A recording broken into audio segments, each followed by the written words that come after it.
Absolutely. So when you did go back to Darwin, what did you know? What was your plan? Did you stay at home and rehabilitate for a good period of time, or did you want to get back to, you know, the life as it was, or you know, what did you do? Well, I wanted to get back. Just to explain, when we decided to take the bone marrow transplant, and we didn't know the outcome, the doctors couldn't guarantee an outcome. So I took redundancy. I resigned from work. Okay.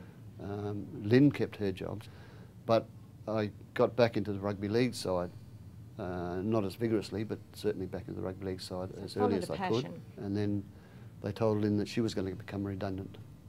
And at the same time that happened, my dad was diagnosed with multiple myeloma, and we decided that we'd both leave Darwin and come down to be carers for Dad.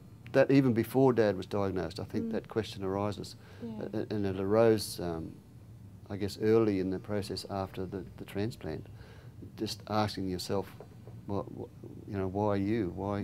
Why have you been given this opportunity? Why have you got the chance now to carry on?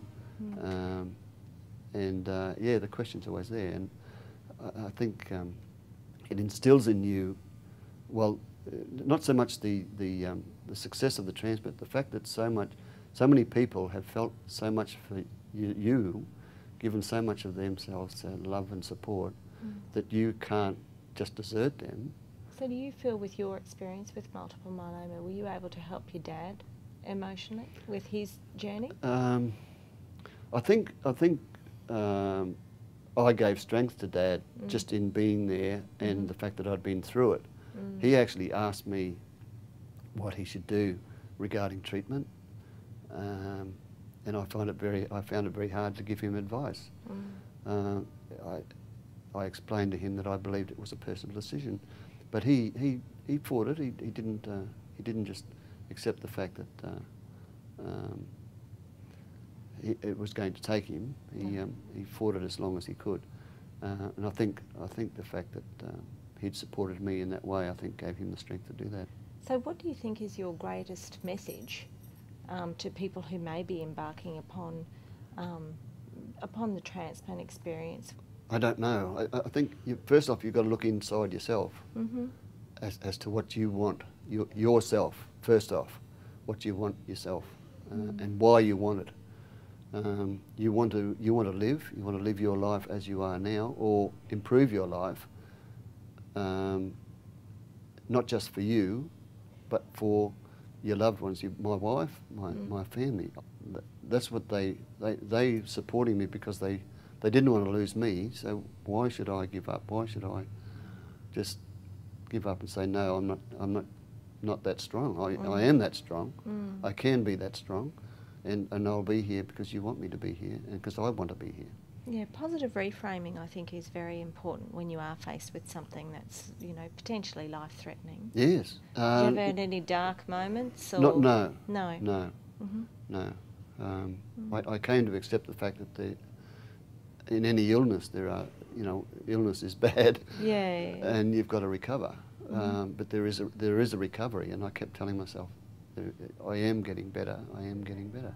So have you got, did you have any fear surrounding your yearly aspirates to see, you know, how each year post-transplant, you know, you're given tests to see if your disease still is in remission? In those early years, and certainly now, you know, some people have shared with me that, you know, they feel quite anxious leading up to that time, or if they get a cold or a flu, they have those anxiety attacks. Has that ever been an issue with you?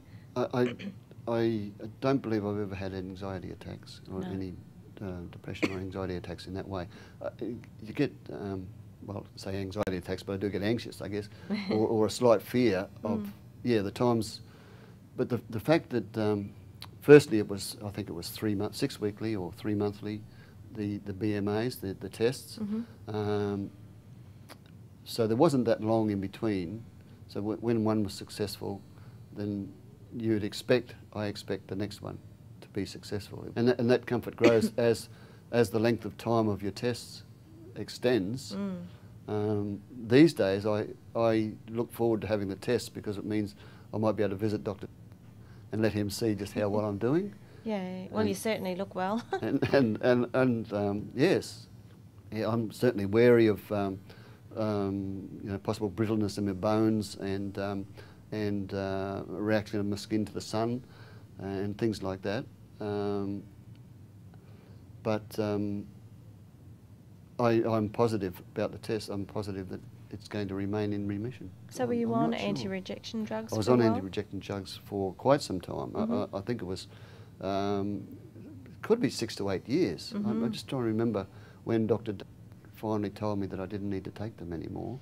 And was that a liberating thing for you, or you actually didn't mind taking them? I didn't mind taking them. If taking that drug, the GVH drug, for the rest of my life was the hardest chore that I'd have to do consequent to having a successful bone marrow transplant, I could carry that.